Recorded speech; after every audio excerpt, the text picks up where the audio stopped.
My name is Arshia Sharda, a sophomore from Livermore, California.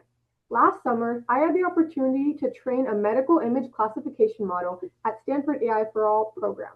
I now understand that AI is not just abstraction, but it is an architecture. I've learned how models learn, how they fail on edge cases, and why real-world deployment remains profoundly difficult. That technical lens is exactly why a moment at the farmer's market unsettled me. I overheard two farm workers discussing an autonomous tractor. One said in Spanish, "They're going to throw us away like old tools." And that's when this project became about people. Here's something that most people don't realize. California's Central Valley, a region smaller than Belgium, produces 80% of the world's almonds, half of its pistachios, and a third of its processing tomatoes. Exports reach over 170 countries. So if you've eaten an almond anywhere in the world, it most likely grew 10 miles from my house. And this isn't industrial farming. These are 69,000 family operations, small businesses built across generations. And they're under siege. 4.5 million Californians work in industries at high risk for automation, and farm workers face compounding threats. Droughts cost California agriculture over $1 billion annually. Wildfire smoke devastated wine grape yields by 24%, and climate models project worsening conditions. So the question isn't whether California agriculture will transform, it's whether we preserve the craft, the general intuition, or lose it entirely. This is where AI not becomes a threat, but a tool for survival. I interviewed Caspar Donison, a Lawrence Livermore National Lab economist who co-authored AI in 8 pages. He reframed my understanding entirely. He explained that mass displacement narratives are technically misleading. AI systems struggle with edge cases, novel scenarios where human judgment remains essential, and the real trend is augmentation, not replacement. He also identified an overlooked opportunity. As AI scales physically, data centers demand massive energy and cooling. That creates green tech entrepreneurship, thermal management, renewable integration, waste heat cycling, and more. Silicon Valley, which captured $72 billion in AI funding last year, is uniquely positioned to build this kind of platform. On agriculture, he was direct. AI transforms farmers into data-empowered land stewards. The farm worker doesn't disappear, the farm worker evolves. And I found this proof locally. Monarch Tractor's MKV, an electric autonomous smart tractor, elevates farm workers into fleet managers and robotics technicians. San Jose's LYT.Speed AI, an example Caspar Donovan gave me, increases transit efficiency by 20% locally. Technology is amplifying human capability. And this synthesis shaped three of my proposals. Firstly, cross-sector apprenticeships. Partnering with local Las Positas College's Grape Science program with ag tech startups and Lawrence Livermore researchers, farm workers can master predictive modeling and developers can acquire ground truth experience, which is generational knowledge no algorithm can capture. Secondly, democratize technology access. Small farms cannot absorb AI adoption costs. Without intervention, corporations will survive, but small family vineyards might disappear. State grants for climate prediction tools can preserve agricultural diversity. And thirdly, reimagining youth pathways. Integrating robotics and agricultural data science into Future Farmers of America and other programs can demonstrate that fields are technological frontiers, not something that will be replaced. So here's what I've synthesized. AI automates what's reducible to pattern and repetition. Jobs built on predictability will compress, but roles requiring creativity, judgment, and human connection will expand. Healthcare, education, hospitality, and more. Domains where empathy remains non-automatable. California's Senate Bill 53 now requires AI developers to publish safety frameworks as well. Accountability must accompany innovation. So the future belongs to entrepreneurs constructing what AI cannot, and to individuals whose value is irreducibly human. And I think about that farm worker often.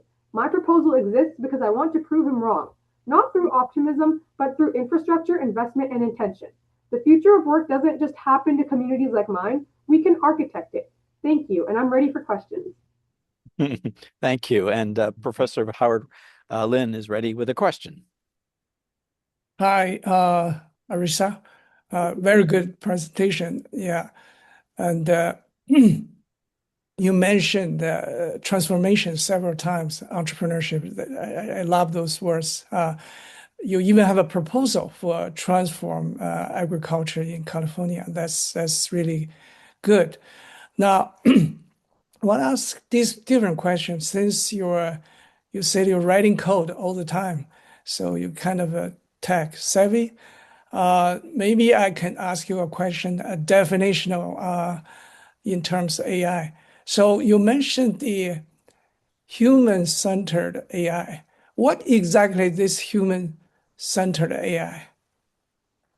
I like that question. So actually, the program I did for AI for All was with Stanford Human Centered AI department, and they really gave me insight on this. So I believe human centered AI is not just AI that can be agentic and work on its own, but it requires collaboration and genuine interest in collaborating with the system to create ideas, not using the system's ideas for implementation. So examples in ag tech could be how the farmers need human-centered AI to help them with their skills and different aspects of farming, such as the droughts I mentioned. If we have prediction models that humans can develop together and provide their input for, that will really help. So, for example, if a farmer realizes something that the AI algorithm doesn't, that provides human-centered AI where the human is giving their own ideas and input to the AI to validate things, not just to create their own outputs and take accountability for that.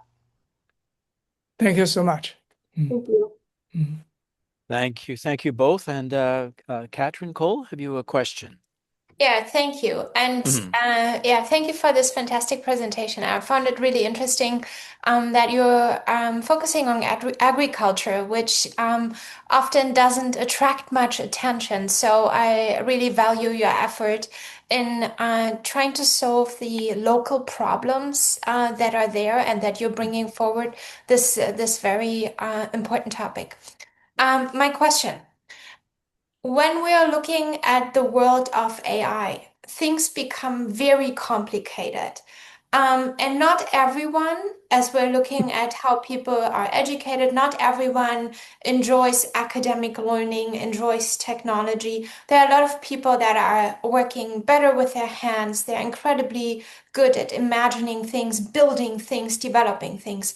Agriculture traditionally has had an advantage for people that were better at more technical and vocational professions. How do we make sure, as we are moving into AI, how do we make sure that we're not losing opportunities for people that are not enjoying operating an iPad or working within a very technologically oriented concept? What would you do to make sure that we're not leaving anyone behind? I love that perspective and I like your synthesis. Thank you so much for that question.